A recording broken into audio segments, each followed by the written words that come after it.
Hi friends, இன்றைக்கி ரொம்பவே ஒரு டேஸ்டியான, ஹெல்த்தியான, டிஃப்ரெண்ட்டான ஒரு ஸ்நாக்ஸ் ரெசிபி தான் பார்க்க போகிறோம்.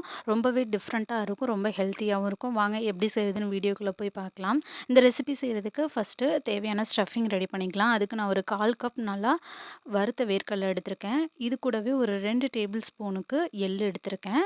ஒரு ஏலக்காய் சேர்த்துக்கிறேன். இது கூடவே ஒரு 1 டேபிள் ஸ்பூனுக்கு நாட்டு சர்க்கரை சேர்த்துக்கிறேன். இப்போ இது எல்லாத்தையும் நல்லா கொரகொரப்பா அரைச்சு எடுத்துக்கலாம். ரொம்ப ஃபைன் பவுடரா அரைக்க வேணாம். இந்த மாதிரி ஒண்ணும் பாதியுமா அரைச்சு எடுத்துக்கோங்க.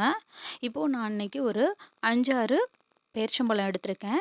இப்போ இந்த பேரிச்சம்பழத்தில் இருக்கிற சீட்ஸ் எல்லாம் எடுத்துக்கோங்க. ஃபுல்லாக கட் பண்ணாமல் இந்த மாதிரி ஒரு ஓரத்தில் மட்டும் கட் பண்ணிவிட்டு உள்ளே இருக்க சீட்ஸை எடுத்துக்கோங்க. இப்போ இதில் நம்ம ஸ்டஃபிங் பண்ணிவிட்டு இதை திரும்பவும் நம்ம க்ளோஸ் பண்ண போகிறோம். அதனால் அதுக்கு ஏற்ற மாதிரி கட் பண்ணிக்கோங்க. இப்போ நான் எடுத்திருக்க மாதிரி எல்லாத்தையுமே கட் பண்ணி எடுத்துக்கோங்க. நான் இப்போ எல்லாத்தையுமே கட் பண்ணி எடுத்துகிட்டு வந்துட்டேன். இப்போ இதில் நம்ம ஆல்ரெடி மிக்சியில் அரைச்சி வச்சுருக்க அந்த பவுடரை உள்ளே நம்ம ஸ்டஃப் பண்ண போகிறோம். நான் இன்றைக்கி வேர்க்கடலையும் எள்ளும் தான் எடுத்திருக்கேன். உங்களுக்கு வேறு ஏதாவது நட்ஸ் வேணுன்னா கூட சேர்த்துக்கோங்க. பாதாம், முந்திரி எது வேணாலும் சேர்த்துக்கோங்க. இந்த மாதிரி நட்ஸை சாப்பிடாதவங்க இந்த மாதிரி ட்ரை பண்ணி பாருங்கள். ரொம்பவே நல்லாயிருக்கும், டிஃப்ரெண்ட்டாகவும் இருக்கும். இப்போது நான் எல்லாமே ஸ்டஃப் பண்ணி முடிச்சுட்டேன். இப்போது நான் இன்றைக்கி புளிக்காத நல்லா கெட்டியான இட்லி மாவு எடுத்திருக்கேன். இதில் கலராக இருக்கணுங்கிறதுக்காக நான் கொஞ்சமாக மஞ்சள்தூள் சேர்த்துருக்கேன். நம்ம கிட்ஸுக்கெல்லாம் இந்த மாதிரி கலர்ஃபுல்லாக கொடுக்கும்போது டிஃப்ரெண்ட்டாக இருக்கும், அவங்களும் சாப்பிட்ருவாங்க. இப்போ இதை நான் நல்லா மிக்ஸ் பண்ணி விட்டுட்டேன். என்னோடய இட்லி மாவில் ஆல்ரெடி உப்பு இருக்குது, அதனால் நான் உப்பு சேர்க்கலை. நீங்கள் உப்பு சேர்க்கலைனாக்க இதில் சேர்த்துக்கோங்க. இப்போது நம்ம ஸ்டஃப் பண்ணி வச்சுருக்க பேரிச்சம்பழத்தை இந்த மாவில் நல்லா இந்த மாதிரி டிப் பண்ணிவிட்டு எண்ணெயில் டீப் ஃப்ரை பண்ணிக்கலாம். நீங்கள் எண்ணெய் அதிகமாக யூஸ் ஆகுதுன்னு நினச்சிங்கன்னா இதுக்கு பதிலாக நீங்கள் பணியாரக்கல்லில் கூட போட்டுக்கோங்க. கம்மியான எண்ணெய் யூஸ் ஆகும்.